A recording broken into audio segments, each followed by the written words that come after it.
செய்வாரு. உங்க வீட்ல எல்லாம் கூட்டு வந்திருக்கீங்களா? கண்டிப்பா. போன மாநாடு கரூருக்கு அழைச்சிட்டு போனேன் பொண்டாட்டிய.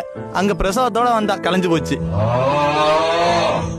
பயப்படல, என் தலைவனுக்காக தான் சுத்தான் என் புள்ள. பெருமை தான் பண்றேன். இப்ப இந்த பக்கத்துல 3 மாசம் புள்ள செத்தாலும் பரவாயில்ல. மாப்பிள்ள வந்துட்டு ஆன் ப்ராசஸ்ல பிள்ளைய வச்சுட்டு வந்திருக்கான். பாத்துக்கங்க, ஒரு பிள்ளைய விட்டாலும் அடுத்தது ப்ராசஸிங்ல இருக்கு. இதுதான் எங்களுக்கு முக்கியம். தவளபதிக்கு மிஞ்சுதான் புள்ளையா இருந்தாலும் பொண்டாட்டியா இருந்தாலும். வீட்ல உள்ள எல்லா பெரியவங்களும் வந்திருக்காங்களா? இந்த மாநாட்டுல செத்தாலும் அடுத்து பக்கத்து வீட்டுல இருக்க முதற்கொண்டு கொண்டு சாவடி பண்ண தவிர என் தளபதி விட்டு கொடுக்க மாட்டேன். தலைவா, இவ்வளவு சொல்லிட்டு இருக்கேன் தலைவா. ஒரு விஷயம் கேளு தலைவா. நான் மலைக்கு போக வேண்டியது தலைவா. இன்னைக்கு அதை விட்டுட்டு என் தலைவா மாநாட பார்க்க வந்திருக்கேன். அது மட்டுமா, ஒரு நாளைக்கு 2000 ரூபாய் சம்பளம். அதை விட்டுட்டு நான் வந்திருக்கேன்னா பாத்தீங்க தளபதி. அப்ப நான் தற்கூரியா? தளபதி மாதிரி ஒரு பாக்கவே முடியாது. சரி, வந்த மக்களுக்கு என்ன பண்ணுவாரு? எல்லாமே பண்ணுவாருங்க. என்னங்க எல்லாரும் கேட்டுக்கிட்டு இருக்கீங்க தலைவா? ஒரே ஒரு விஷயம் தான் தலைவா. மத்தவன் தற்குறிமா.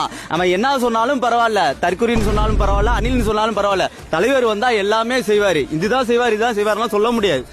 அது கொலையா தற்கொலையாங்கிறீங்களா? அது கண்டிப்பா தற்கொலை தான். தற்கொலையா? கண்டிப்பா அது தற்கொலை தான். சொல்யூஷன் என்ன? இதுக்கு விஜய் ஆட்சிக்கு வந்தா மட்டும்தான் கண்டுபிடிக்க முடியும். இத இந்த தற்கொலைய விஜய் ஆட்சிக்கு வந்தா மட்டும்தான் கண்டுபிடிக்கும். இது கொலை இல்ல, தற்கொலை தான்.